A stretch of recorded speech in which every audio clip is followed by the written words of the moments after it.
Hello everyone. Today we will do chapter 10 of class 9th, which name is gravitation. We have already done its first and second part, in which I have mentioned what do we mean by gravitation, what is the universal law of gravitation, what is free fall, and what is acceleration due to gravity. So I must say that you have to watch these videos to understand the basic concept of this chapter. You can check out my description box for their links.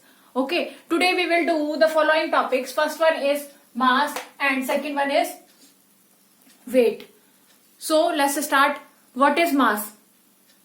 In our mind comes that what is mass? मास क्या होता है? तो मास को हम basic terms में हम denote कैसे करते हैं, तो वो हम आज पढ़ेंगे. तो मास, बेसिकली मास क्या है? मास हमने पढ़ा था, किसमें पढ़ा था हमने? जब हम लॉज ऑफ मोशन कर रहे थे उस टाइम हमने एक वर्ड पढ़ा था जो कि इनर्शिया था. इनर्शिया जो है रिप्रेजेंट करता क्या है? बॉडी को अपोज करता है किसी भी चेंज के लिए. मतलब उसका जो स्टेट ऑफ मोशन होता है उसमें कोई भी अगर चेंज आना है उसको क्या करता है? वो अपोज करता है. वो क्यों अपोज करता है? क्योंकि जो उसका जो मास होता है उस टाइम पे वही उसकी क्या होती है? इनर्शिया होती है. तो बेसिकली जो मास है, mass is a measurement of inertia of a body. किसी बॉडी का कितना इनर्शिया होगा उतना ही उसका क्या होगा? मास होगा. तो मास हमेशा क्या होता है? कांस्टेंट होता है. It is always constant. It can not change place to place. ये कहीं भी चेंज नहीं होगा. एक जगह से दूसरी जगह अगर हम चेंज करें ऑब्जेक्ट को, प्लेस उसका चेंज कर दें, तो उस कंडीशन में भी मास उसका क्या रहेगा? सेम रहेगा. अगर ज्यादा मास है किसी ऑब्जेक्ट का तो उसका क्या होगा? इनर्शिया भी क्या होगा? मोर होगा. ठीक है. अगर कम है किसी ऑब्जेक्ट का मास तो हम कैसे कंपेयर करेंगे कि उसका इनर्शिया भी क्या है? वहां पे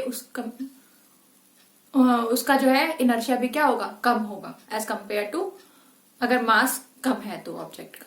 ठीक है. तो इसी कंडीशन को हम देखते हुए मास का हम डेफिनेशन नोट करते हैं. पहले what is mass?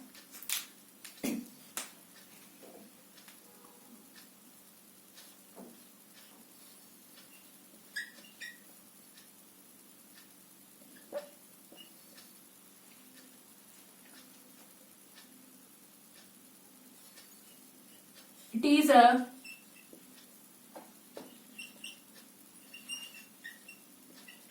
measurement of inertia of an object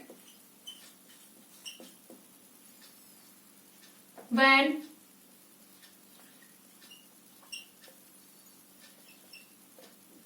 mass of an object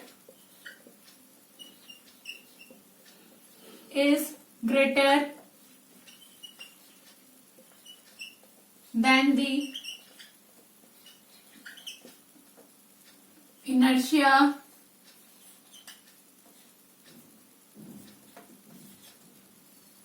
of an object is also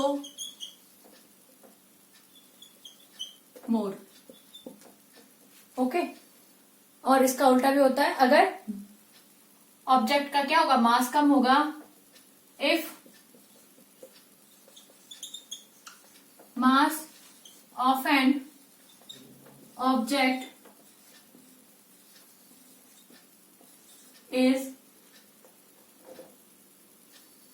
less than its inertia is also less. ठीक है. मास को हम जो है रिप्रेजेंट करते हैं स्मॉल एम से. मास को कैसे रिप्रेजेंट करते हैं? स्मॉल एम से. It is represented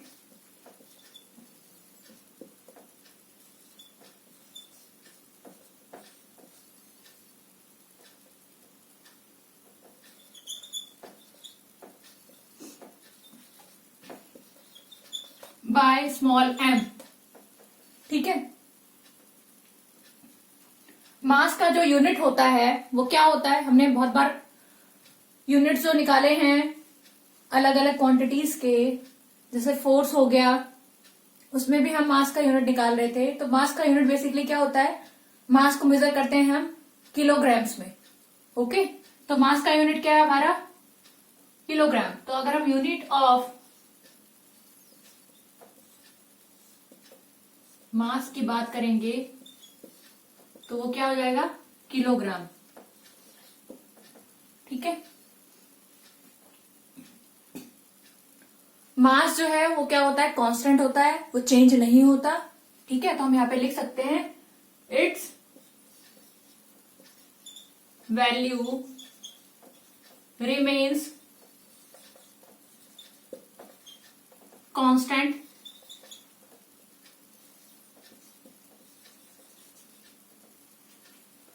and not depend on any place। ठीक है, किसी प्लेस पे इसका चेंज नहीं होगा, वो कांस्टेंट रहेगा। ये किसी और प्लेस टू प्लेस जो है इसकी वैल्यू डिपेंड नहीं करेगी। ठीक है, ये हमारा हो गया क्या, मास पढ़ा हमने। अब हम पढ़ेंगे वेट। ठीक है, हमारा जो अगला टॉपिक क्या है वो है वेट। तो वेट के लिए, वेट क्या है बेसिकली, जब हमने फ्री फॉल कंडीशन देखा था तो उसमें हमने क्या देखा था कि अर्थ जो है अपना एक ग्रेविटेशनल फोर्स लगाती है किसी भी ऑब्जेक्ट पे, क्या करती है, ग्रेविटेशनल फोर्स लगाती है। और उस टाइम पे जो ग्रेविटेशनल फोर्स लगता है उस पे, तो अगर हम उस टाइम पे फोर्स की बात करें, ऑब्जेक्ट की फोर्स की बात करें, ऑब्जेक्ट पे क्या फोर्स लगा, तो वो क्या होगा, उसका सेकेंड लॉ ऑफ मोशन के अकॉर्डिंग जो है क्या होगा, उसका सेकेंड लॉ ऑफ मोशन के अकॉर्डिंग जो फोर्स लग रहा है वो उस ऑब्जेक्ट पे, वो क्या था, F equal to M A. और यहाँ पे ए हमने क्या बोला था, एक्सेलरेशन ड्यू टू ग्रेविटी। तो F इक्वल टू क्या हो गया था, mg हो गया था। तो ये हमारा क्या है, वही फोर्स जो है वही वेट कहलाता है ऑब्जेक्ट का। फोर्स क्या है, इट इज जो हमारा वेट है ऑब्जेक्ट का वो क्या है, it is basically the force acting on an object due to the acceleration due to gravity. जो उस पर फोर्स लग रहा है तो वही चीज क्या कहला रही है, उसकी वेट कहलाती है ऑब्जेक्ट की। ठीक है, तो उसको हम अभी करेंगे कि वेट क्या है हमारा। ठीक है, और उसको हम फिर कंपेयर करेंगे वेट और मास को एक दूसरे से कि उनमें क्या कंपैरिजन है। ठीक है, तो अब हम क्या करेंगे, weight of an object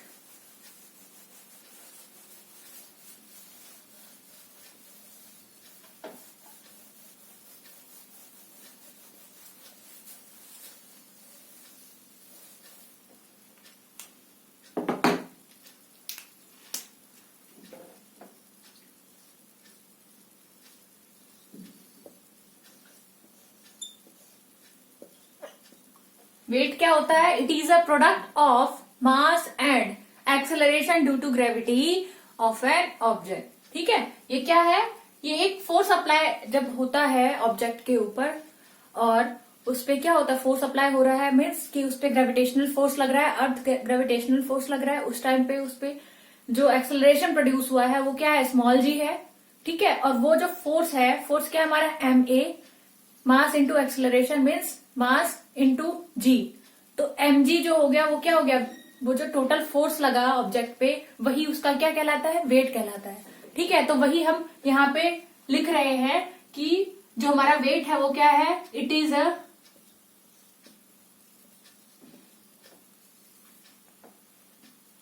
product of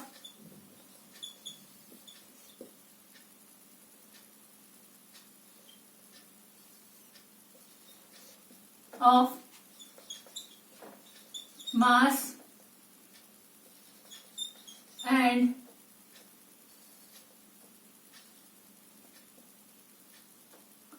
किसका है प्रोडक्ट, मास का, और किसका है, and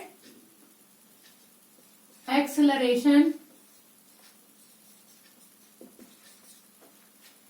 due to gravity. Means weight को हम W से डिनोट करते हैं, ठीक है। It is denoted by W, ठीक है। और अगर हम इसकी बात करें डेफिनेशन के अकॉर्डिंग जो है क्या हो गया, weight product of mass, mass means m, और क्या है acceleration due to gravity means small g। तो अगर हम बात करें वेट की तो वेट हम कैसे लिख सकते हैं, W equal to m into G, क्या हो जाएगा mg हो जाएगा, ठीक है।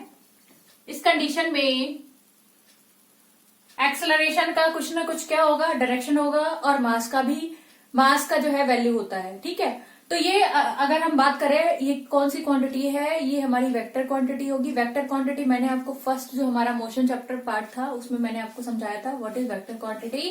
Vector quantities are those quantities which have magnitude as well as direction, okay. तो उसका क्या है, मैग्नीट्यूड भी है और उसके साथ साथ क्या है, डायरेक्शन भी है उसका। तो उसको, उस क्वांटिटी को हम क्या कहेंगे, वेक्टर क्वांटिटी। तो यहाँ पे ये हमारा वेट क्या है, वेक्टर क्वांटिटी है, ठीक है, क्योंकि इसका जो है डायरेक्शन भी होगा, क्योंकि जी का एक्सेलरेशन का कुछ डायरेक्शन होगा, एक्सेलरेशन ड्यू टू ग्रेविटी का, तो इसलिए वेट का भी क्या होगा, एक डायरेक्शन होगा, ठीक है। और साथ के साथ इसका क्या होगा, वैल्यू भी कुछ होगा, तो इसलिए ये क्या हो जाएगी, वेक्टर क्वांटिटी हो जाएगी, ठीक है। और मास हमारा क्या था, वो स्केलर क्वांटिटी था, क्योंकि वो क्या था, बस ओनली मास था, वो एक वैल्यू को रिप्रेजेंट करता है, ओनली मैग्नीट्यूड को रिप्रेजेंट करता है, वहां पे कोई डायरेक्शन नहीं था।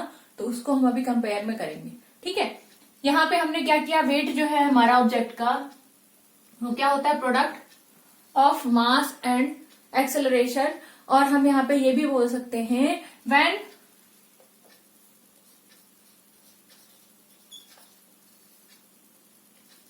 An object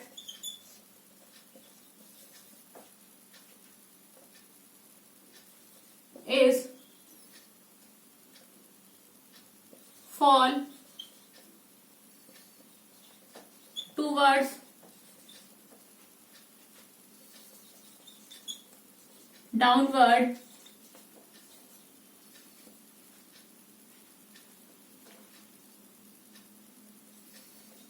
and a force of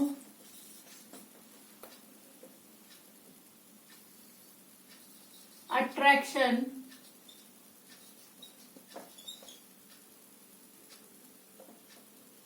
of earth is applied on the object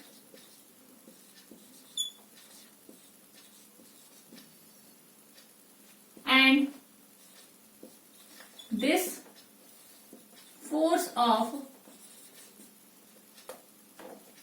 attraction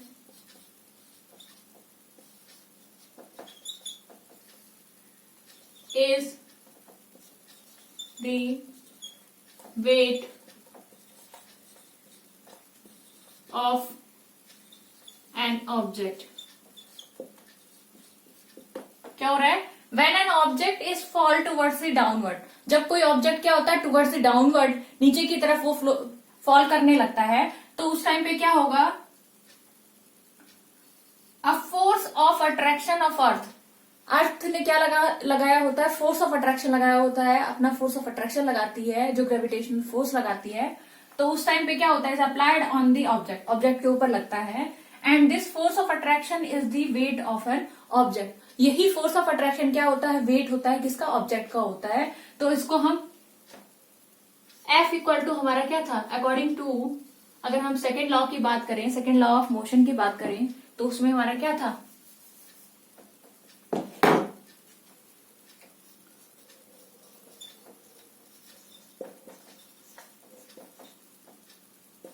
second law of motion,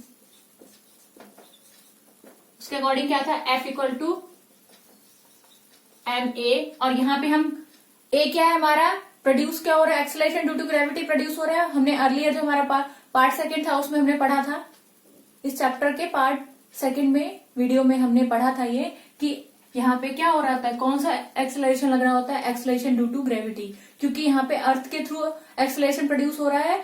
तो ये जो एक्सेलरेशन है उसको हम स्मॉल जी से डिनोट करते हैं। तो यहाँ पे हम इसको F इक्वल टू mg लिखेंगे, ठीक है। और हम क्या बोल रहे हैं, ये जो फोर्स अप्लाई हो रहा है यही क्या है, वेट है ऑब्जेक्ट का। फोर्स क्या है यहाँ पे, वेट है ऑब्जेक्ट का। तो वेट हमारा यहाँ पे हमने लिखा था weight equal to m into G, ठीक है। अगर हम यूनिट की बात करें अब कि यूनिट क्या होता है, यूनिट ऑफ वेट, यूनिट क्या होगा, वेट क्या है, यहाँ पे वेट जो है वो क्या है, इक्विवेलेंट है फोर्स के। जो फोर्स है वही वेट है। फोर्स का यूनिट हमने पढ़ा था अपने मोशन चैप्टर्स में, लॉज ऑफ मोशन में क्या पढ़ा था हमने, वो था न्यूटन। तो यहां पे जो वेट है वो भी फोर्स ही है, ठीक है। तो उसका भी यूनिट क्या हो जाएगा, न्यूटन, ठीक है। तो ये हमारा कॉन्सेप्ट था वेट का। वेट जब हम मेजर कर रहे होते हैं तो हम बेसिकली अब आम भाषा में क्या कहते हैं वेट को, जब हम कोई सामान तोलवाते हैं किसी शॉपकीपर से, उसको बोलते हैं भाई वेट कर दो, उस टाइम हम उसका क्या वजन सोच रहे होते हैं। तो वो वजन उस टाइम पे जो मास है उसका ऑब्जेक्ट का, और साथ के साथ क्या लग रही है, उस पर एक एक्सेलरेशन ड्यू टू ग्रेविटी लग रही है, दोनों को कंबाइन करके दोनों को जब प्रोडक्ट है, that is called wait of the object, ठीक है। तो अब हम क्या करेंगे, इनके कंपैरिजन करते हैं कि मास और वेट में डिफरेंस क्या है, ठीक है।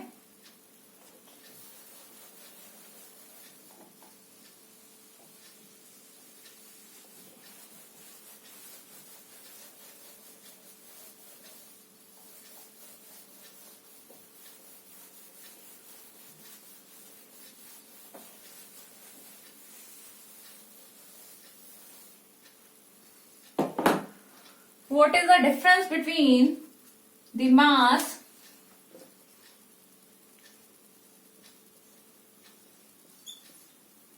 and weight?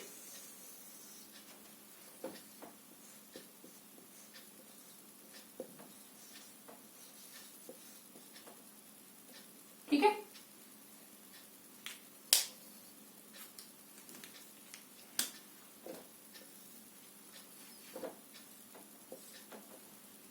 मास क्या होता है हमारा, it is a measure of और measurement of inertia of a body of an object, ठीक है। तो हम यहां पे क्या लिखेंगे, it is a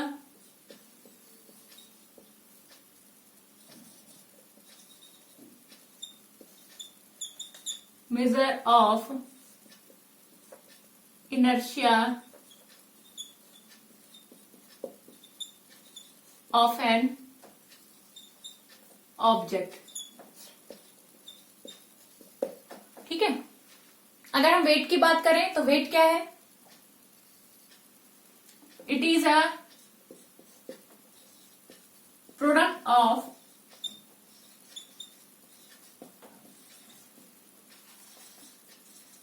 mass and acceleration due to gravity, ठीक है। तो यह हमारा मास को अगर हम रिप्रेजेंट करेंगे तो कैसे करेंगे, मास को हम सिंपली रिप्रेजेंट कर सकते हैं, it is represented as small M.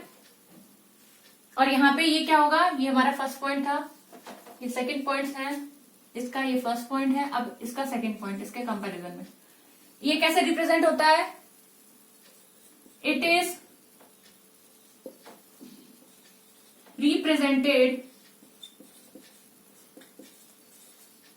As W equal to mg, ठीक है। अब यहां पे हमारा जो ऑब्जेक्ट को जो मास है, ऑब्जेक्ट का जो मास है वो क्या है, उसका वैल्यू क्या होता है, फिक्स्ड होता है। और इसमें क्या होता है, वेरी होता रहता है, depend upon the place to place. ठीक है, क्योंकि यहाँ पे जी लगा हुआ है, स्मॉल जी, और वो स्मॉल जी जो है पर्टिकुलर जो हमारा एरिया होता है पर्टिकुलर प्लेस के लिए, जैसे हमारा अर्थ है वहां पे तो सेम रहेगा, बट अगर अदर प्लेनेट पे जाएंगे तो वहां पे जी की वैल्यू क्या हो जाएगी, डिफरेंट हो जाएगी। तो इसलिए यहाँ पे वेट भी क्या होता है, वेट भी उसी के रिस्पेक्ट में डिफरेंट हो जाता है ऑब्जेक्ट का। ठीक है, तो वो हमारा थर्ड पॉइंट क्या हो गया, इट हैज फिक्स्ड और कांस्टेंट वैल्यू। और इसका क्या होगा, it has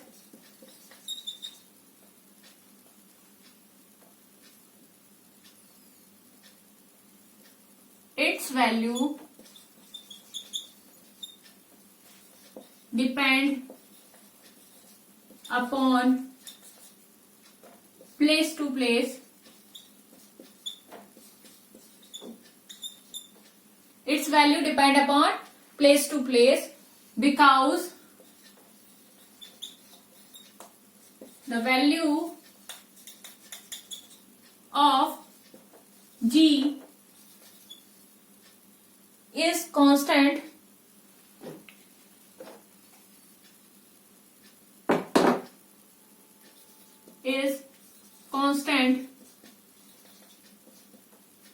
for particular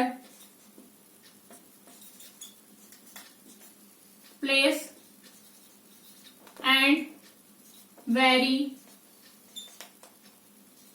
with planet to planet.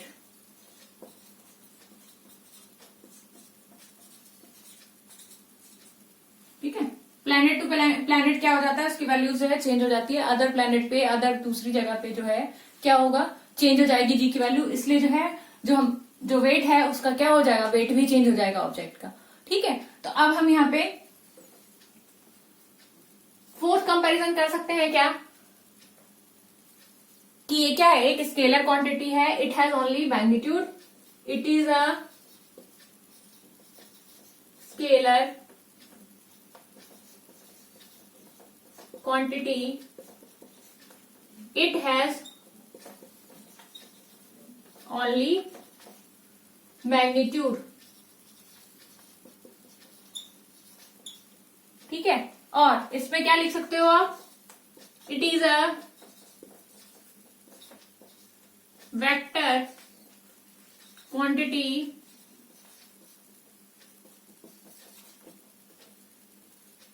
it has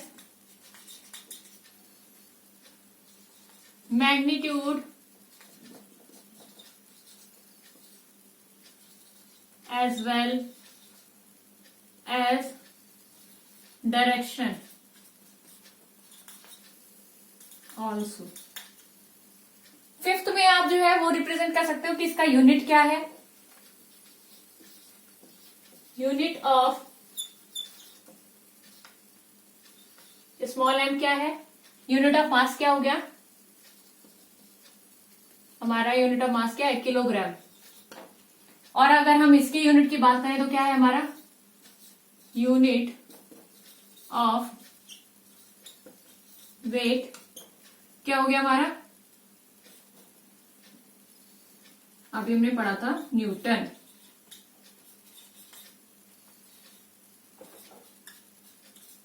ठीक है, तो ये हमने आज कंपैरिजन किया है किसका, मास और वेट के बीच में। क्या कंपैरिजन किया हमने कि ये क्या है, it is a measure of inertia of an object mass, और जो हमारा वेट है वो क्या है, it is product of mass and acceleration due to gravity. ठीक है, सेकेंड चीज क्या पढ़ी हमने, it is represented by M, जो हमारा मास है वो स्मॉल एम से रिप्रेजेंट होता है, और जो वेट होता है वो हमारा capital W equal to M G से रिप्रेजेंट होता है। ठीक है, थर्ड हमने पॉइंट क्या पढ़ा, इट हैज फिक्स्ड और कांस्टेंट वैल्यू, मास का जो वैल्यू होता है वो फिक्स्ड होता है, और जो वेट का वैल्यू है वो क्या होता है, चेंज होता है। एक पर्टिकुलर प्लेस के लिए क्या होता है, फिक्स्ड होता है। बट अलग अलग प्लैनेट्स या अलग अलग आप जगह की बात करें, पर्टिकुलर जैसे अर्थ की बात ना करके हम मून की बात करते हैं या फिर अदर प्लैनेट्स की बात करते हैं, तो वहां पे वैल्यू क्या हो जाती है, स्मॉल जी की, चेंज होती रहती है।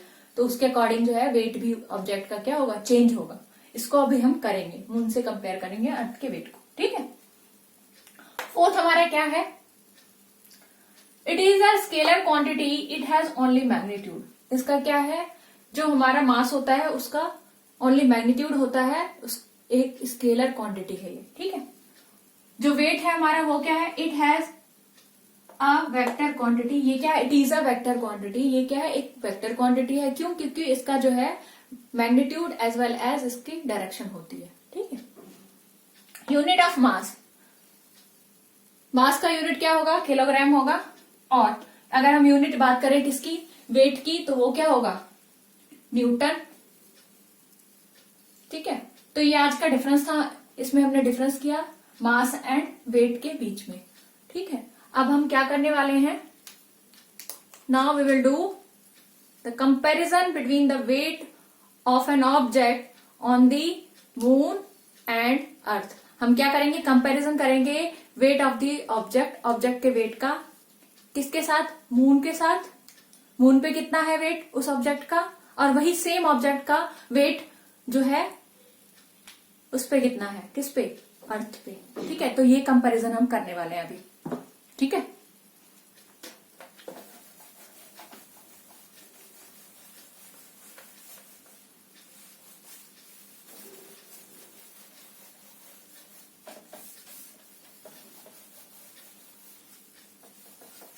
तो हम क्या करने वाले हैं, रेशोज निकालने। वेट होगा किस पे, अर्थ पे कितना होगा और मून पे कितना होगा, ठीक है।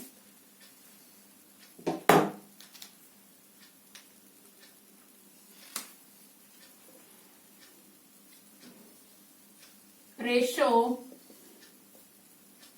Of an object weight on moon and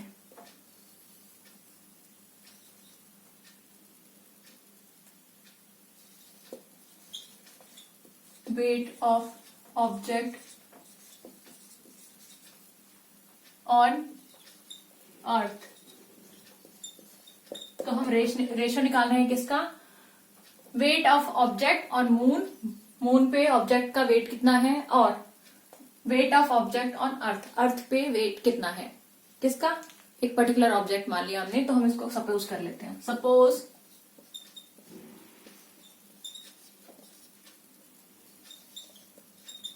mass of an object, small m हो गया, ठीक है, और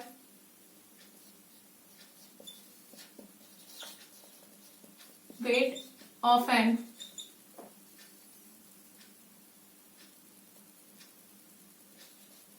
object ऑन मून क्या हो गया, WM, ठीक है।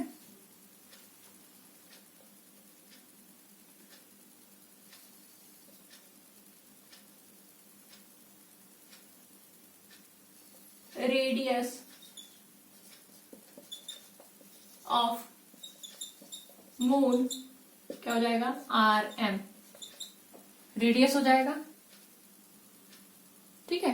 अब यहां पे मास की बात करते हैं, मास ऑफ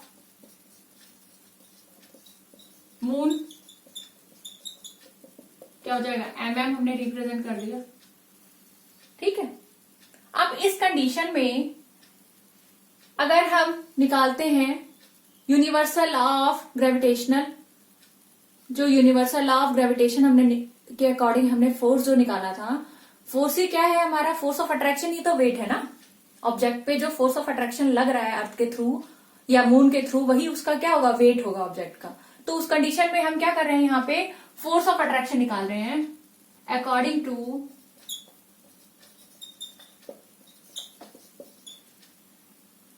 टू क्या निकाल रहे हैं हम, यूनिवर्सल लॉ ऑफ ग्रेविटेशन। उसके अकॉर्डिंग क्या होगा, जो F होगा it is directly proportional to the product of their masses. Directly proportional product of their masses. Masses यहाँ पे क्या है, हम किसका मास कैलकुलेट कर रहे हैं, यहाँ पे मून का मास ले रहे हैं और एक ऑब्जेक्ट, पर्टिकुलर ऑब्जेक्ट का मास ले रहे हैं और उनका मास को कंपेयर कर रहे हैं। ठीक है, तो यहाँ पे हमारा जो मास प्रोडक्ट ऑफ देयर मासेस होगा वो किसका होगा, मून का होगा, और किसका होगा, स्मॉल m, जो ऑब्जेक्ट का मास है। ठीक है, तो F इक्वल टू क्या हो जाएगा, mm into small m upon में क्या हो जाएगा, rm का स्क्वायर, और ये हमारा g कांस्टेंट लगेगा यहाँ पे। ठीक है, तो ये हमारा क्या हुआ, फोर्स लगा। कहां पे लग रहा है फोर्स, ये मून पे फोर्स लग रहा है। ठीक है, ऑब्जेक्ट पे कहां लग रहा है, मून के ऊपर, जहां मून से कंपैरिजन कर रहा है तो मून लगा रही है वो फोर्स, किस पे, ऑब्जेक्ट पे लगा रही है, कितना, इतना। तो ये जो फोर्स है मून का, that is called WM। Weight ही हो गया ना ये फोर्स, तो हम WM लिख सकते हैं ना कि GMM अपॉन में स्मॉल m अपॉन में RM स्क्वायर। ये क्या हो गया, wait of the object at moon. Moon पे कितना है वेट ऑब्जेक्ट का, तो WM हमारा बेसिकली क्या है, wait of an object on moon. ठीक है, अब यहाँ पे हमें और सपोज करना पड़ेगा जब हम कंपैरिजन करेंगे अर्थ से, तो अर्थ का जो है मास क्या होगा, मास ऑफ अर्थ क्या है, यहाँ पे हमने m लिया हुआ है, कैपिटल M, और radius of earth, radius of earth हमारा क्या हो गया, वो हो गया R, कैपिटल R। अब जब हम निकालेंगे according to universal law of gravitation, जब हम क्या निकालेंगे, फोर्स निकालेंगे किस पे, अर्थ पे। अब निकालेंगे हम कि अर्थ के अकॉर्डिंग कितना फोर्स लग रहा है ऑब्जेक्ट पे। ठीक है, ये हमारा था फोर्स ऑन मून। अब हम निकालेंगे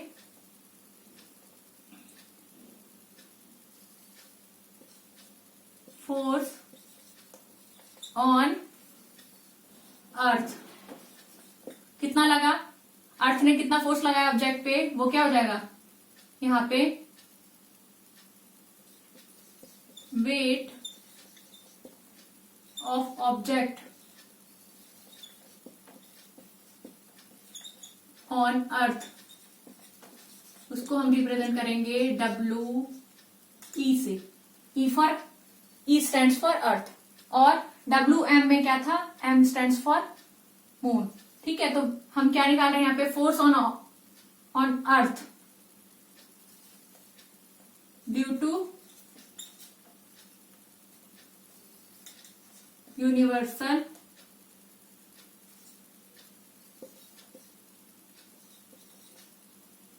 एक मिनट,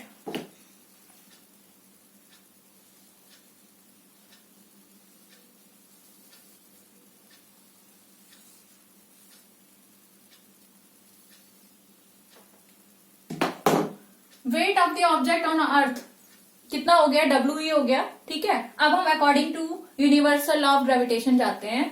ठीक है, according to universal law of gravitation, अब इसके अकॉर्डिंग क्या होगा, वेट ऑफ द ऑब्जेक्ट और फोर्स ऑन ऑब्जेक्ट बोल सकते हैं ऑन अर्थ। ठीक है, क्या हो जाएगा, wait of the object on अर्थ क्या लगेगा इस पे, ये क्या है हमारा डब्लू, डब्लू ही था, और यही क्या है, फोर्स है, ठीक है, और यही क्या है हमारा जी। अब यहाँ पे हमारा जो मास ऑफ द अर्थ है वो क्या है, कैपिटल एम, उसका प्रोडक्ट, और ऑब्जेक्ट का जो मास है वो स्मॉल एम है, अपॉन में आर रेडियस है अर्थ का, और यहाँ पे स्क्वायर हो गया, ठीक है, square of the distance between them था ना। एक हमारे पास ये आया, एक इक्वेशन, सेकेंड इक्वेशन, और एक इक्वेशन हमारे पास ये आई थी,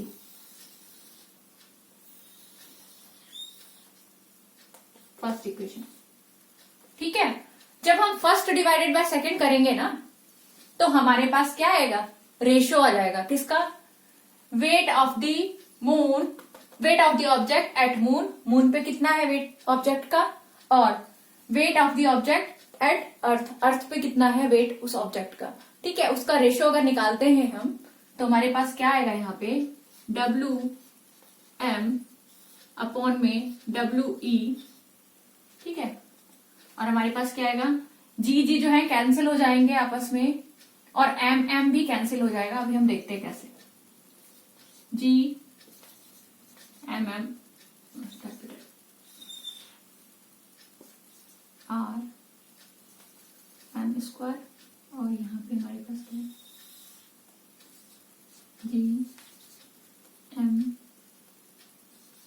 स्मॉल,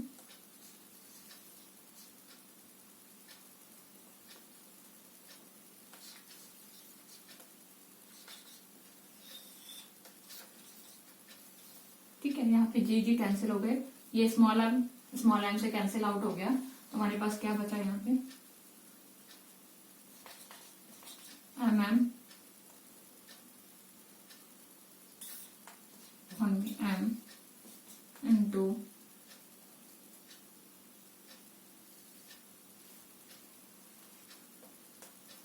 एम अपॉन में आर एम स्क्वायर, और ये क्या है, यहाँ डिवाइड में है तो उधर जाके पलट जाएगा, तो यहाँ पे मेरे पास आर स्क्वायर यहाँ आ जाएगा, और नीचे आ जाएगा कैपिटल एम, ठीक है।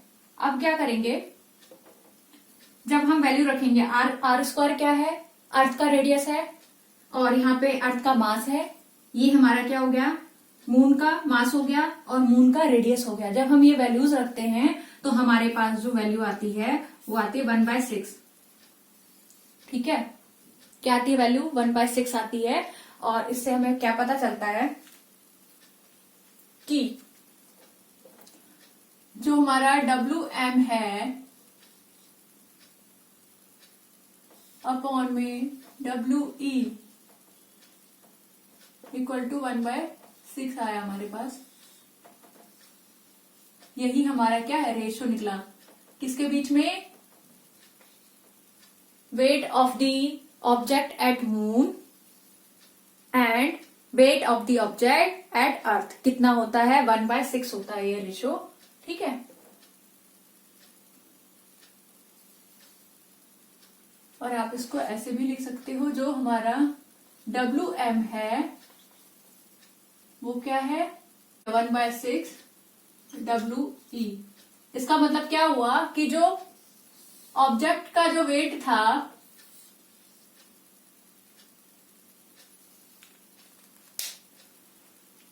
मून पे जितना होगा, अगर मून पे ऑब्जेक्ट का वेट कितना है, 1 है, तो अर्थ पे जाके उसका वेट कितना हो जाएगा, 1/6 हो जाएगा, ठीक है।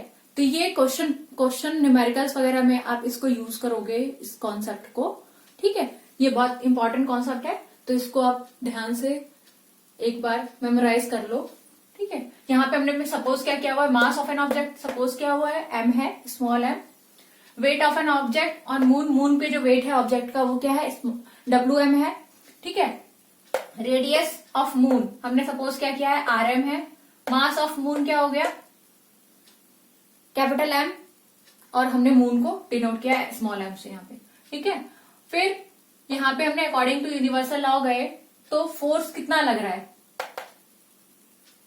फोर्स ऑन ऑब्जेक्ट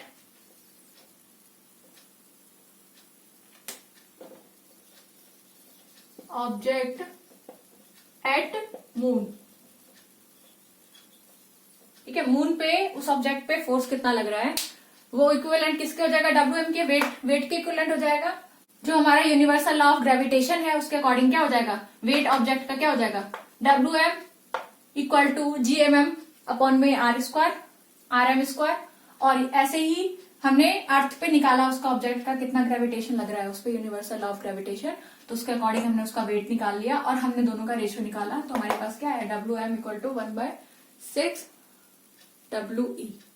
ठीक है, तो आज हमने क्या क्या किया है, today we have done mass, what is mass, what do you mean by weight, what is the comparison between the mass and weight. और यहाँ पे हमने क्या किया है, कंपैरिजन किया है, रेशियो निकाला है किसका, कि किसी पर्टिकुलर ऑब्जेक्ट का मास कितना होगा मून पे और कितना होगा अर्थ पे, उनके बीच का रेशियो क्या है वो हमने किया है यहाँ पे। ठीक है, क्या किया हमने, ratio of an object weight on moon और वेट ऑफ एन ऑब्जेक्ट कहां पे, एट अर्थ पे। ठीक है,